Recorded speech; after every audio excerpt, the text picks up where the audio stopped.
Today, I'm sharing some of my favorite ways to use crystal tumbles throughout my home. After decades of collecting crystals, I've accumulated quite a few, which means I've actually had to find ways to enjoy them.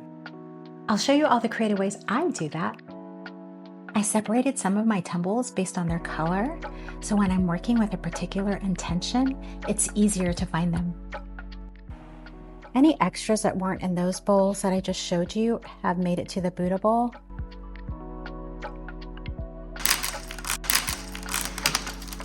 And it starts with this huge, I'm giving my hand so you can have the scales just how big this bowl is. And I got this Buddha. He even comes with a little place for you to set your crystal of choice. And I have an Amazonite heart. When our money tree started dropping seeds, we started putting them in pots and then started giving them out as gifts and adding little tumble stones with it. We found the nest first, and then of course we had to hunt for the perfect crystal eggs to put inside.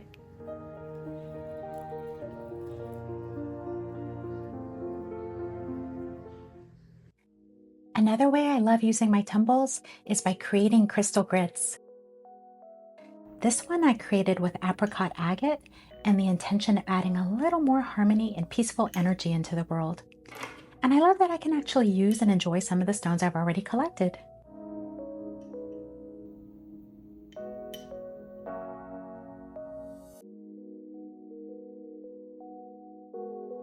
One of my favorite projects was turning some of my tumbles into a frame around my holistic healer certificate.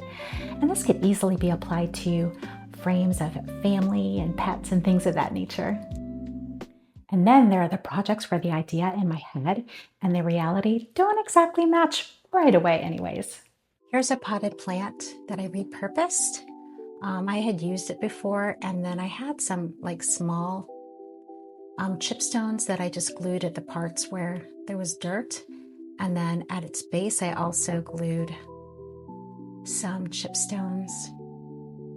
And then I'm like, I'm going to turn this into a little fairy thing. So I have my little fairy, Aqua Aura treated fairy. And I put a little eraser just to give her kind of a broad base to balance on.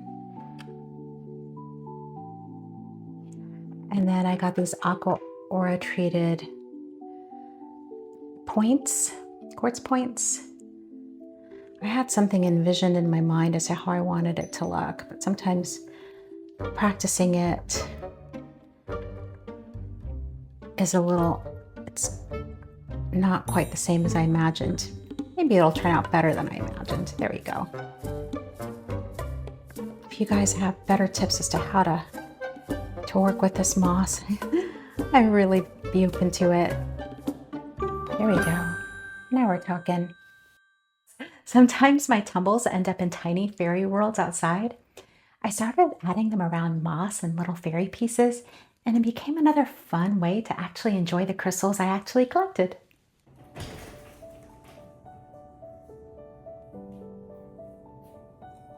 Okay, so I've kind of just conceptualized this in my mind. I'm going to put some crystals in here. I also have these fairy lights that arrived yesterday. I gathered some of my extra crystals, and yeah, let's just see how it goes. Here's where I'm at right now.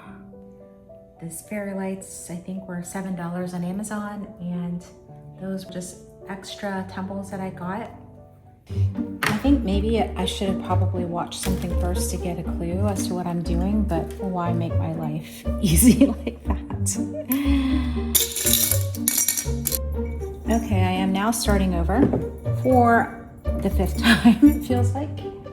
And the trick, I think, is just to start filling it. Filling it with the rocks first, crystals first, to cover the fairy lights. And I think it's natural to have some of the lights visible because it adds that element of whimsy. I was just hoping the celestite would be more lit up. I wanted the stars of the show to be more lit up. This is ultimately what I'm coming up with. The little lid that comes with it. Okay, I'm in a relatively darkened space now. And so that's how it looks on my bookshelf. Like a little dose of fairy light magic with crystals. I hope you enjoyed seeing some of the ways I use my crystal tumbles and maybe found a little inspiration for your own collection. Thank you so much for watching, and I'll see you in the next one.